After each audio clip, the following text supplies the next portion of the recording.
जय हिंद दोस्तों, मैं सविन कुमार आपका ऑप्टिक जीएस में स्वागत करता हूं।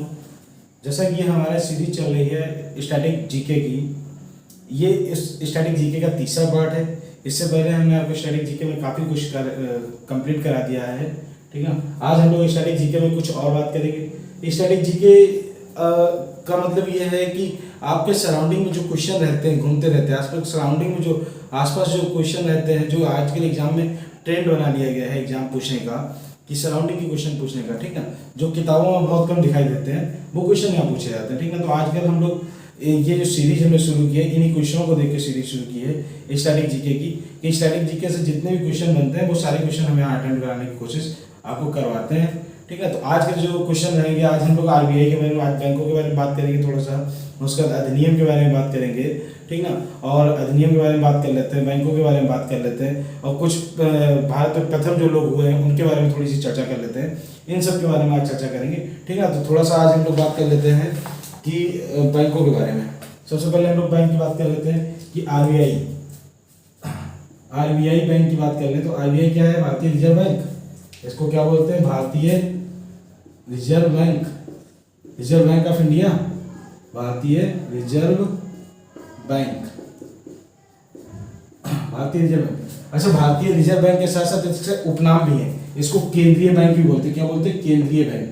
ये आपकी देश की केंद्रीय बैंक है, केंद्रीय बैंक। इसे बैंकों का बैंक भी बोलते हैं, बैंकों का बैंक, बैंकों का बैंक भी बोला जाता है। इन नाम से भी जाने जाते हैं बैंक, भारतीय रिजर्व बैंक और बैंकों का बैंक, मतलब बैंक के ऊपर की बैंक है ये। इसकी स्थापना अगर बोले तो स्थापना कब हुई थी? इसकी स्थापना हुई थी 1 अप्रैल 1935 को।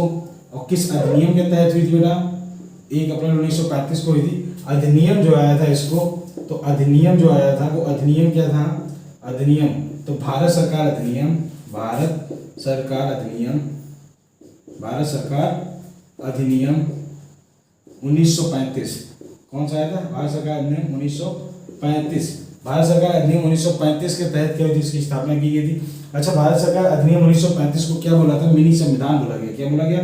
मिनी संविधान, क्योंकि संविधान का अधिकांश भाग इसी से लिया गया है, भारत सरकार अधिनियम 1935 से, तो इसको मिनी संविधान भी बोल दिया गया है ना। अब अगर बात की जाए किसकी स्थापना कब हुई थी? 1 अप्रैल 1935 की।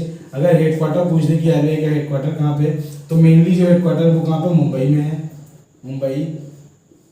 इसके अलावा क्षेत्रीय भी कुछ है, क्षेत्रीय हेडक्वार्टर है, तो क्षेत्रीय हेडक्वार्टर में आप लिखिएगा दिल्ली है, दिल्ली, कलकत्ता, दिल्ली, कलकत्ता। और उसके बाद क्षेत्रीय हेडक्वार्टर आपका चेन्नई भी है, चेन्नई, ठीक है। ये कुछ क्षेत्रीय हेडक्वार्टर भी हैं इसके, ठीक ना। ये क्षेत्रीय हेडक्वार्टर भी आप लोग याद रखेंगे। और उसके बाद 4 क्षेत्रीय हेडक्वार्टर है। मेनली हेडक्वार्टर क्या है? मुंबई। अच्छा, आप मुंबई भी अगर चाहो तो मुंबई भी लोग 4 हो जाएंगे आपके क्षेत्रीय हेडक्वार्टर। क्षेत्रीय हेडक्वार्टर कितने? कुल 4। और मेन हेडक्वार्टर जो है वो कहाँ पे आपका? मुंबई में है, ठीक। इसके बाद बात कर लें कि इसके पहले पहले जो गवर्नर थे, पहले गवर्नर, पहले भारतीय गवर्नर कौन थे? पहले भारतीय गवर्नर, तो पहले भारतीय गवर्नर बात करें तो सीडी देशमुख थे। कौन थे? सीडी देशमुख जी थे, देशमुख। वर्तमान में इस समय कौन गवर्नर है? वर्तमान में गवर्नर है, वर्तमान में गवर्नर, वर्तमान में जो गवर्नर इस समय वो है शक्तिकांत दास जी, शक्तिकांत दास। शक्तिकांत दास जी किस नंबर के हैं? 25वें गवर्नर बेटा, 25वें गवर्नर है। याद रखना, आरबीआई के बारे में पूछा जाए तो आरबीआई भारतीय रिजर्व बैंक ऑफ इंडिया, केंद्रीय बैंकों का बैंक, केंद्रीय बैंक बोलते हो, बैंकों का बैंक भी बोला जाता है। स्थापना इसकी कब हुई थी? 1 अप्रैल 1935 को हुई थी। अधिनियम कौन सा था?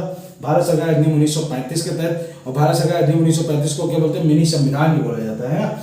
उसके बाद हेडक्वार्टर क्या है इसका? मुंबई में है। और वैसे इसके कुछ क्षेत्रीय हेडक्वार्टर भी है, दिल्ली, कलकत्ता, चेन्नई और मुंबई, 4 क्षेत्रीय हेडक्वार्टर भी है। पहले भारतीय कौन थे? पहले भारतीय गवर्नर क्या थे? सीडी देशमुख थे, ठीक है। उसके बाद वर्तमान में इसमें गवर्नर कौन है? शक्तिकांत दास जी है। और किस नंबर के गवर्नर है? 25वें नंबर के गवर्नर है। ये आरबीआई के बारे में इतनी नॉलेज आपको होनी चाहिए। इसके बाद बात कर लेते हैं एसबीआई के बारे में, है ना। एसबीआई के बारे में थोड़ा सा देख लेते हैं। एसबीआई के बारे में, एसबीआई की स्थापना कब हुई थी, एसबीआई का जो हेडक्वार्टर कहाँ पे है, उसके बाद एसबीआई की स्थापना कब हुई थी। ये रहा एसबीआई। एसबीआई, एसबीआई मतलब स्टेट बैंक ऑफ इंडिया। क्या नाम है इसका, स्टेट बैंक ऑफ इंडिया। इसको बोलते हैं भारतीय स्टेट बैंक। क्या बोलते हैं, भारतीय स्टेट बैंक, भारतीय स्टेट बैंक, भारतीय स्टेट बैंक। क्लियर ना बेटा, भारतीय state bank, state bank of India. अगर इसकी पूछी जाए तो ये इसकी ये बनी कैसे थी, है ना।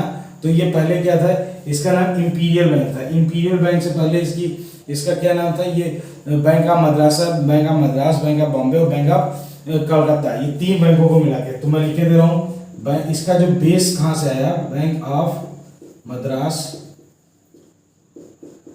और बैंक ऑफ कलकत्ता और बैंक ऑफ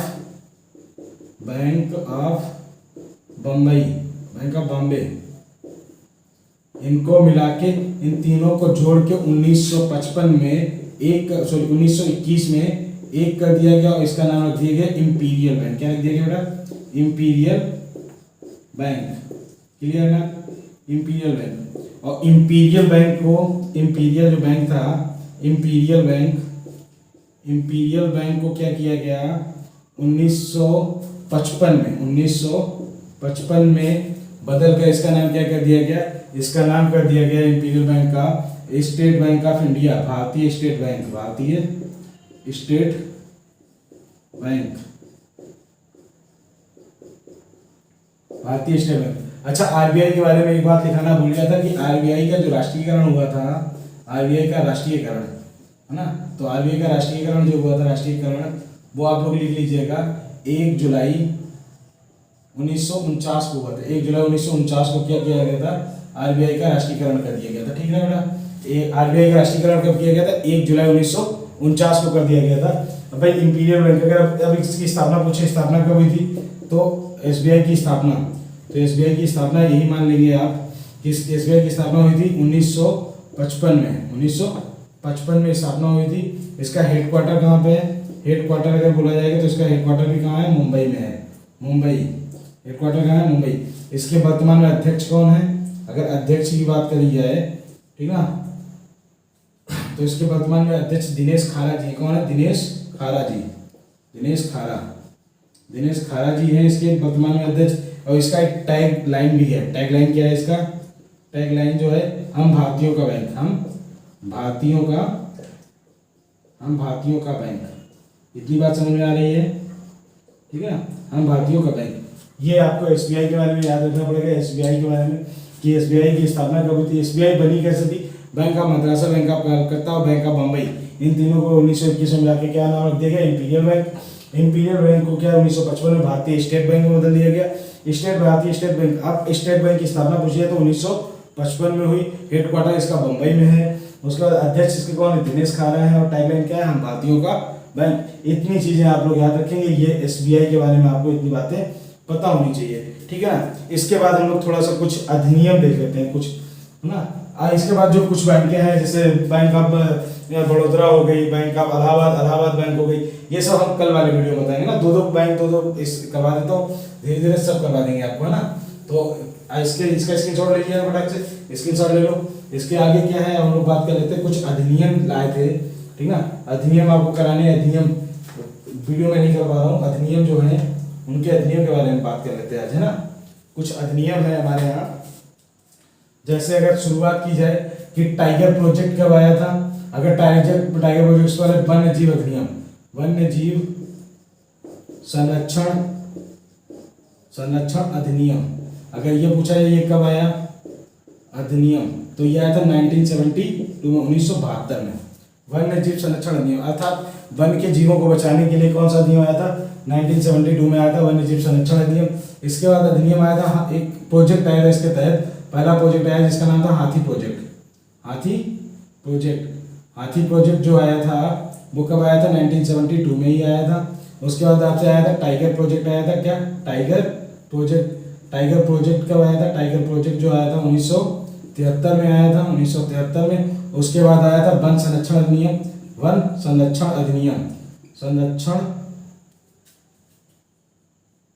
संरक्षण अधिनियम, संरक्षण अधिनियम, वन संरक्षण अधिनियम जो आया था, ठीक है, ये आया था 1980 में। 1980 में सभी अधिनियम याद रखना है। वन संरक्षण अधिनियम कब आया था? 1980 में। उसके बाद आपसे पूछा जाए, देखिए पहले वन जीव को बचा लिए, जीवों को बचा लिया, उसके बाद वनों को बचा लिया। अब क्या पर्यावरण बचाना है? तो पर्यावरण संरक्षण अधिनियम कब आया था? पर्यावरण संरक्षण अधिनियम, संरक्षण अधिनियम, पर्यावरण संरक्षण अधिनियम कब आया?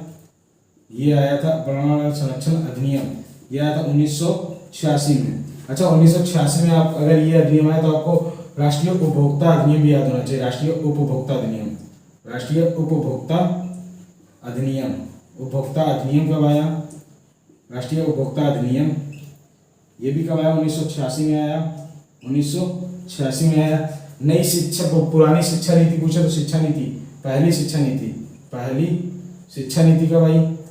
पहली शिक्षा नीति, तो पहली शिक्षा नीति जो आई थी वो कब आई थी? 1986 में ही आई थी। अच्छा, वर्तमान में जो शिक्षा नीति है वो कौन सी है? वर्तमान की शिक्षा नीति, वर्तमान की एक शिक्षा नीति जो अभी मोदी सरकार ने दी है वो कौन सी है? वर्तमान शिक्षा नीति वो है 2020 की शिक्षा नीति, 2020 की शिक्षा नीति है। याद रखना, पहले कौन सी थी? 1986 की शिक्षा नीति थी। उसके बाद वर्तमान में शिक्षा नीति कौन सी आ गई है? 2020 की शिक्षा नीति आ गई। इसका शिक्षा का जो अधिकार है, शिक्षा का अधिकार, अगर आपसे पूछे शिक्षा का अधिकार, शिक्षा का अधिकार की अगर बात करें वो, तो बताइए शिक्षा का अधिकार तो किस अनुच्छेद में? तो अनुच्छेद अगर बात करें, अनुच्छेद जो है अनुच्छेद 21 का ए है। 21 के ए में क्या कहा गया? शिक्षा के अधिकार के बारे में। अच्छा, इससे शिक्षा का अधिकार आ गया। इसके बाद एक अधिनियम और आया था, वो आया था बाल मजदूर निषेध अधिनियम। कौन सा आया था? बाल मजदूर निषेध अधिनियम, ठीक है बेटा, निषेध अधिनियम, बाल मजदूर निषेध अधिनियम जो आया था, ये भी कब आया था? ये 1986 में ही आया था, 1986 में भी आया था। इसके साथ एक योजना चलाई गई थी जिसका नाम था पेंसिल योजना। क्या नाम था? पेंसिल योजना। पेंसिल योजना, पेंसिल योजना किससे संबंधित है? बाल मजदूर निषेध से है। बाल मजदूर निषेध से पेंसिल योजना चलाई गई थी। इतना स्क्रीनशॉट लो, इसके बाद हम आगे बात करें, ठीक है, ओके। अब इसके बाद बताइएगा, इसके बाद जो शिक्षा ने, इसके बाद आया था राइट टू इन्फॉर्मेशन अधिनियम, है ना, राइट टू इन्फॉर्मेशन मतलब सूचना का अधिकार अधिनियम। सूचना का अधिकार अधिनियम कब आया? सूचना का अधिकार अधिनियम, सूचना का अधिकार अधिनियम, सूचना का अधिकार सूचना का अधिकार अधिनियम, ये बेटा कब आया? तो अगर ये पूछा है सूचना का अधिकार अधिनियम, तो ये आया था आपका 2005 में, ठीक है। शिक्षा का अधिकार अधिनियम कब आया? राइट टू एजुकेशन, शिक्षा का अधिकार अधिनियम, शिक्षा का अधिकार, इसका भी अधिनियम निकाला है, शिक्षा का अधिकार अधिनियम। ये अधिनियम कब आया? तो ये अधिनियम आया था आपका 2009 में। कब आया था? 2009 में। पूछा जाए नरेगा अधिनियम कब आया? नरेगा अधिनियम कब आया?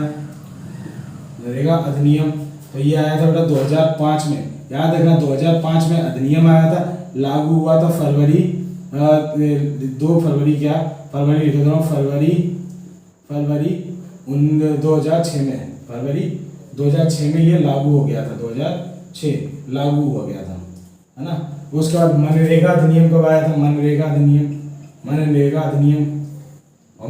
अधिनियम अगर पूछा जाए, नरेगा और मनरेगा अलग अलग है। मनरेगा अधिनियम अगर आपसे पूछा जाए तो कब आया था?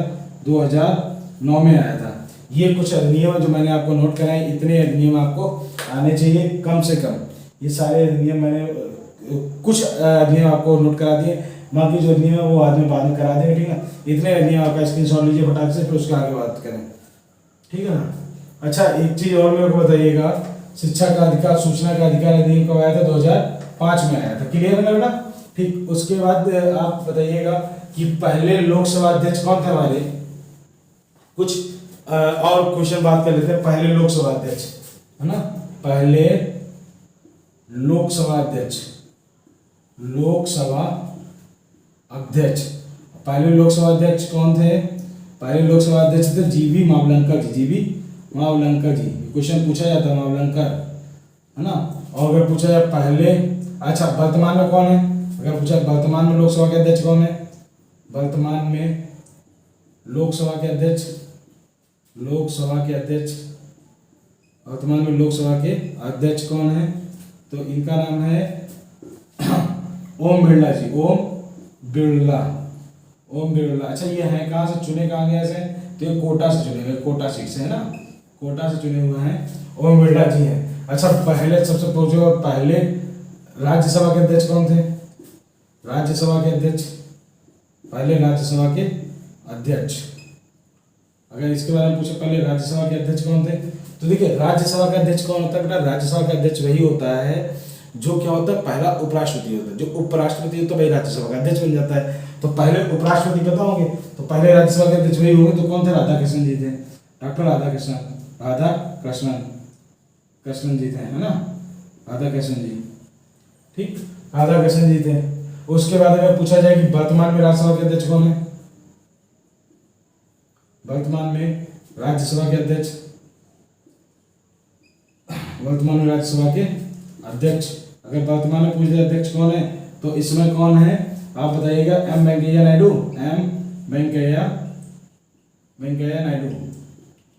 अच्छा एम वेंकैया नायडू से वेंकैया, वेंकैया से आपको समझ आए पिंगली वेंकैया, पिंगली वेंकैया कौन थे, पिंगली, इनसे वेंकैया से आपको इतनी बात समझ में आनी चाहिए, एक नाम याद आना चाहिए जिसका नाम था पिंगली वेंकैया, पिंगली वेंकैया।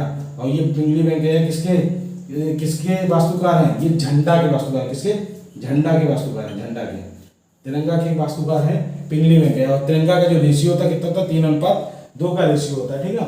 अच्छा ये बताइए मुझे, जो महिला आयोग है, ठीक ना, महिला आयोग, महिला आयोग के पहले अध्यक्ष कौन थी, महिला आयोग की पहली अध्यक्ष, महिला आयोग, महिला आयोग की पहली अध्यक्ष, महिला आयोग की पहली अध्यक्ष कौन थी, तो उनका नाम क्या, महिला आयोग की पहली अध्यक्ष थी जयंती पटनायक, कौन थी, जयंती पटनायक की थी, जयंती पटनायक, जयंती पटनायक की थी, पटनायक, ठीक है बेटा, इसे नोट करिए। वर्तमान में कौन है महिला आयोग के अध्यक्ष, वर्तमान में, वर्तमान में महिला आयोग के अध्यक्ष, महिला आयोग, महिला आयोग की अध्यक्ष, महिला आयोग की अध्यक्ष, वर्तमान में महिला आयोग की अध्यक्ष कौन है, वर्तमान में महिला आयोग की अध्यक्ष है रेखा शर्मा, कौन है, रेखा शर्मा जी हैं, रेखा शर्मा। अच्छा रेलवे के पहले सीईओ कौन थे, रेलवे के, रेलवे बोर्ड है ना, रेलवे बोर्ड के, रेलवे बोर्ड के पहले सीईओ, पहले सीईओ, सीईओ, तो इनका नाम था बीके यादव, विनोद कुमार, विनोद कुमार यादव, विनोद कुमार यादव जी थे, क्लियर लग रहा है, विनोद कुमार यादव। वर्तमान में कौन है रेलवे बोर्ड के, वर्तमान में, वर्तमान में रेलवे बोर्ड के अध्यक्ष, रेलवे बोर्ड के, रेलवे बोर्ड के अध्यक्ष व सीईओ, रेलवे बोर्ड के अध्यक्ष,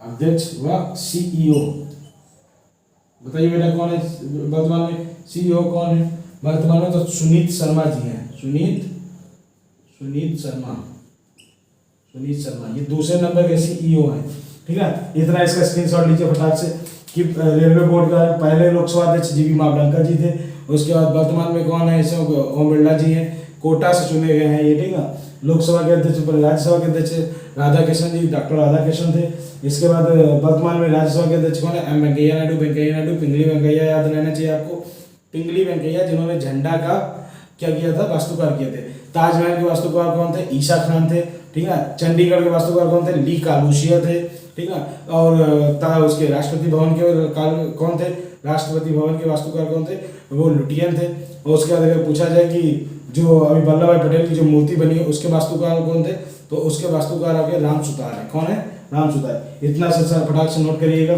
ठीक है, इतना नोट कर लीजिए जल्दी से, ओके। इसका इसको स्क्रीनशॉट ले लिया होगा आप लोगों ने। इसके आगे बढ़ते हैं, ठीक है ना। इसके आगे आप मुझे बताइएगा कि पहले लोकपाल कौन है, पहले लोकपाल, पहले लोकपाल कौन है, पहले लोकपाल, अगर पहले लोकपाल पूछ ले, पहले लोकपाल कौन है? लोकपाल। तो पहले लोकपाल जो है वो उनका नाम क्या है? पिनाकी चंद्र घोष। क्या नाम है? पिनाकी चंद्र घोष। ये पहले लोकपाल है, ठीक है। पहले लोकपाल का नाम पूछे तो पिनाकी चंद्र घोष है। अगर पहली वित्त मंत्री पूछे कौन है? पहली वित्त मंत्री। पहली वित्त मंत्री कौन है?